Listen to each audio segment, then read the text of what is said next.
Number 11, पहला statement दिया गया है √121 प्लस √12321 1234321, इसका वैल्यू जो होगा वो 1233 होगा।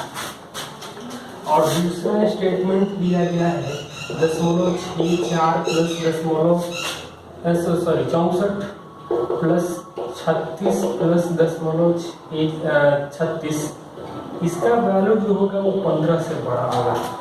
मतलब पूछा गया है कि कौन सही है, ये मतलब पहला दूसरा या दोनों सही है या कोई सही नहीं है। तो पहले स्टेटमेंट के लिए हम लोग एक चीज जान लें, 1 का स्क्वायर 1 होता है, 11 का स्क्वायर 121 होगा, 3 बार 1 रहेगा तो 1 2 3 2, 4 बार 1 रहेगा उसका स्क्वायर होगा 1 2 3 4 3 2 1। मतलब हम लोग बढ़ते हुए जाएंगे और फिर जितनी बार रहेगा 5 बार 1 का स्क्वायर रहेगा 1 2 3 4 5 4 3 2 1, ऐसे हम लोग लिखते जाएंगे। मतलब पहले वाला स्टेटमेंट कह रहा है कि 11 प्लस 111 प्लस 1111 जोड़ देंगे 1233 आ रहा है, मतलब सही है। दूसरा स्टेटमेंट में हम बात करेंगे तो ये 0.8 आएगा, 8 आएगा, 6 आएगा और 0.6 आएगा, तो 8 6 14 और 1.4 यानी 15.4 आएगा, जो 15 से बड़ा है, यानी कि दोनों स्टेटमेंट सही है।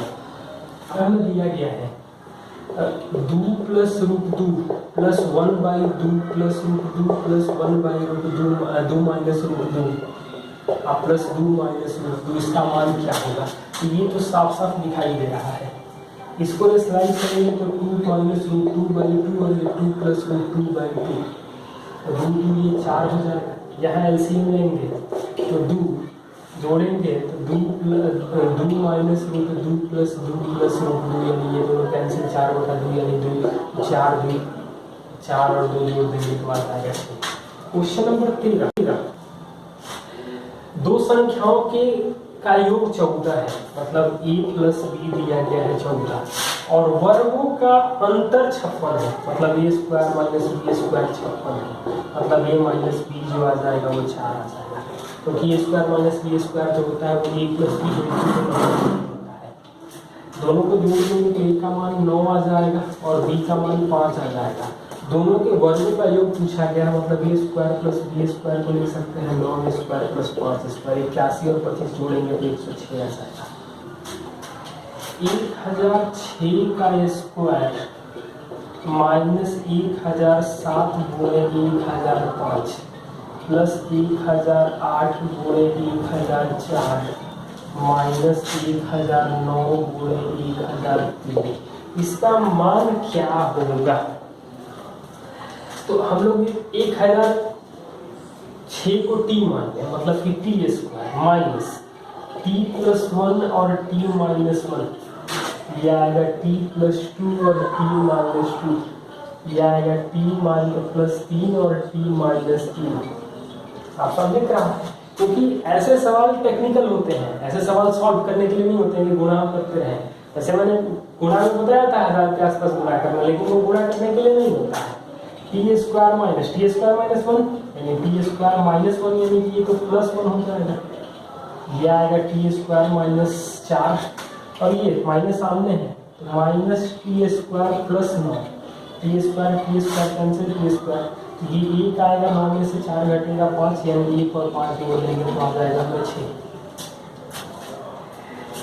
a square plus b square बराबर 4b प्लस 6a माइनस 13, तो a प्लस b का मान क्या होगा? इसको हम लोग लिख सकते हैं a square plus minus 6a plus 9 और b square minus 4b plus 4 बराबर 0। 9 और 4 क्यों कर रहे हैं? क्योंकि ये a माइनस 3 का स्क्वायर आएगा और ये b माइनस 2 का स्क्वायर आएगा। साफ साफ दिख रहा है कि a माइनस 3 मतलब x square plus y square 0 होता है, मतलब x का भी मान 0 होगा, y का भी मान 0 होगा, मतलब ये भी 0 होगा, ये भी 0 होगा, तो a माइनस a बराबर 3 और b बराबर 2 आ जाएगा। तो दोनों को जोड़ देंगे तो वैल्यू आ जाएगा 5। क्या है x power 4 plus y power 4 plus x square y square बराबर 481 और xy का मान 12 दिया गया है। हमसे पूछा गया है कि x square minus x y plus y square का मान क्या होगा। ऑप्शन दिया गया है 16, 13, 11 और 15। इसका फॉर्मूला में इस तरह के कई सवाल पूछे गए हैं सीपीयू में भी। इसका फॉर्मूला होता है x square plus y square plus x y और x square plus y square minus x y. हम लोग एक्स वाई के तो मान निकाल सकते थे, लेकिन इतना लंबा काम हम लोग नहीं करेंगे। ये दिख रहा है कि दोनों का डिफरेंस जो है 12 ये जुड़ेगा और ये 12 घटेगा, मतलब दोनों का डिफरेंस 24 का है। तो इसको यदि हम लोग मानेंगे तो x square plus x y plus y square का मान 24 ज़्यादा मतलब 40, 37, 35 और 39। इन दोनों को गुणा करने पर 481 आएगा। तो 16 को इकाई अंक 0, 7 तरीके 21 मतलब संभावना है 5 एकम 5, ये तो सवाल ही नहीं है, मतलब इसका वैल्यू जो आ जाएगा वो क्या आ जाएगा। ऐसे हम लोग एक्स वाई का भी मान निकाल करके देख सकते थे। हम लोग ये भी देख सकते थे, इसको एक्स वाई 12 है, स्क्वायर जोड़ने पर मतलब तो 4, 3 भी देख सकते थे। क्या रहा है, क्या सेटिस्फाइड कर रहा है, तो 256, 81, 144, 256, 144, 481 आ रहा है। मतलब हम लोग x की जगह 4 और y की जगह 3 भी पुट करके आंसर पा सकते थे। ऐसा किया जा सकता है। क्वेश्चन नंबर सवाल में दिया गया है a का वैल्यू दिया है 1 2 का पावर p और b का वैल्यू दिया गया है 1 प्लस 2 का पावर माइनस p, मतलब 1 प्लस 1 बाई 2 का पावर p, यानी कि 2 का पावर p प्लस 1 बाई 2 का पावर p। यहाँ से 1 ये तो आ जाएगा, 2 का पावर p को लिख सकते हैं a माइनस 1। क्वेश्चन नंबर 18 में दिया गया है a x square plus b x plus c बराबर 0। इसके जो मूल दिए गए हैं वो a और b है, मतलब a प्लस बी आ जाएगा माइनस बी बाई ए और ए बी जो आएगा वो c बाई ए आएगा। हमें वह समीकरण बताना है जिसके मूल जो है वो a प्लस बी और a b minus a minus b, तो वह समीकरण क्या होगा। तो पहले हम इसका मान निकालें, इसके मान क्या होंगे, मतलब c by a minus b by a और c by a plus b by a, मतलब तो फॉर्मूला क्या होता है क्वाड्रेटिक इक्वेशन का, एक्स स्क्वायर माइनस मूलों का योग, मतलब दोनों को जोड़ देंगे तो c minus b plus c plus b into x plus दोनों को गुणा करेंगे तो c square minus b square upon a square आ जाएगा जी। मतलब ए स्क्वायर है, ए है तो ए से गुणा करें तो ए स्क्वायर एक्स स्क्वायर माइनस 2 ए सी एक्स प्लस सी स्क्वायर माइनस बी स्क्वायर बराबर 0। Under 1 minus P square 1 minus Q square, इसका मान दिया गया है √3/2 और हमसे पूछा गया है 2p square plus 2q square plus 2pq और plus 2pq square plus 2q square minus 2pq, इसका मान क्या होगा।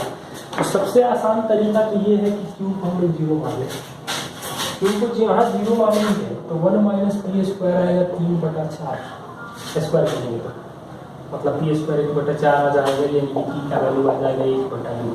क्यू को 0 करेंगे मतलब ये सारे टर्म कैंसिल, ये √2p और √2p मतलब 2√2p का वैल्यू 1/2 कैंसिल होगा, मतलब कि आंसर आ जाएगा √2 आ जाएगा।